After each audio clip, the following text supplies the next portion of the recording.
BNP একটা পরীক্ষিত রাজনৈতিক দল, তাই না? অনেক পরীক্ষা দিয়েছে তো।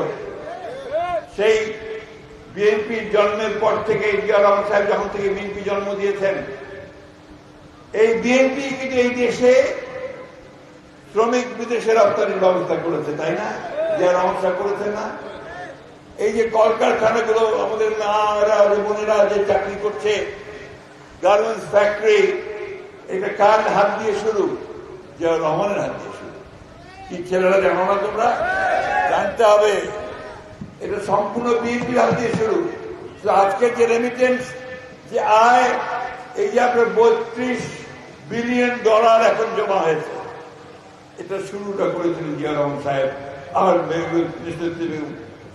খালেদা জিয়া। এটাকে সামনের দিকে নিয়ে আসে। মেয়েদের লেখাপড়া, দেশনেত্রী বেগম খালেদা জিয়া ক্লাস 12 পর্যন্ত অবৈতনিক ঘোষণা করেছিলেন, পয়সা দিতে হবে না। আজকে আমাদের মেয়েরা সমাজে স্কুল কলেজে যায়, নিশ্চয়ই সব দেখেছেন আপনারা, তারা অত্যন্ত স্বাবলম্বী হয়ে উঠছে, পরীক্ষায় ভালো করছে, রেজাল্ট ভালো করছে। আজকে দেখলাম এখানে যারা ভালো রেজাল্ট করেছে তার মধ্যে অনেক মেয়ে আছে, তাই না? এই অবদানটা সম্পূর্ণ দেশনেত্রী বেগম খালেদা জিয়া। তাই আপনারা কেউ ওই মিথ্যা প্রচারণায় বিভ্রান্ত হবেন না। চতুর্দিক থেকে চেষ্টা হচ্ছে যে বিএনপিকে কায়েদ করার জন্য, ঘায়ল করার জন্য, তাই না? কিন্তু আজকে আমি খুব অনুপ্রাণিত হয়েছি, অত্যন্ত আনন্দিত হয়েছি। আমাদের এখানে আজকে সব মুরব্বীরা আছেন একদিকে, আরেকদিকে তরুণরা আছে, আরেকদিকে আমাদের মা বোনেরা আছে।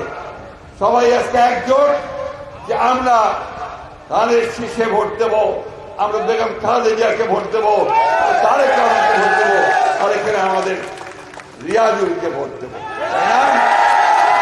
ভোট দেব কিসে? আমরা কিসে ভোট দেব?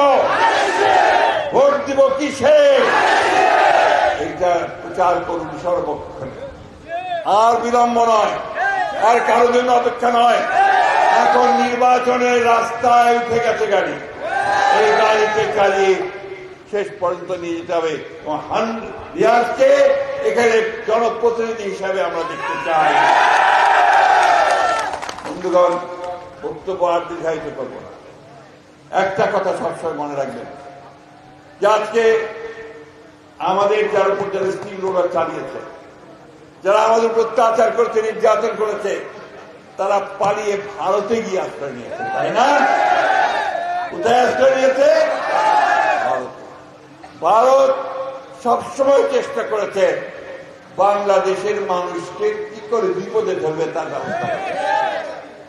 পানির হিস্সা আমাদের দেয় নাই, তিস্তার হিস্সা পাই নাই, ফারাক্কার ন্যায্য হিস্সা পাই নাই, পুরো নদীর ন্যায্য হিস্সা আমরা এখন পর্যন্ত পাই নাই। আমাদের সীমান্তে গুলি করে হত্যা করা হয় নিরীহ মানুষদেরকে, পৃথিবীর কোন দেশে এটা হয় না, হয় না। আমাদের নির্বাচনগুলোতে অতীতে হস্তক্ষেপ করেছে, বিগত নির্বাচনগুলোতে তারা হস্তক্ষেপ করেছে। তাই আমাদের খুব পরিষ্কার কথা, বন্ধুত্ব আমরা চাই, কি সেই বন্ধুত্ব হতে হবে সমান মর্যাদা নিয়ে এবং আমাদের আভ্যন্তরীণ বিষয়কে হস্তক্ষেপ না করে।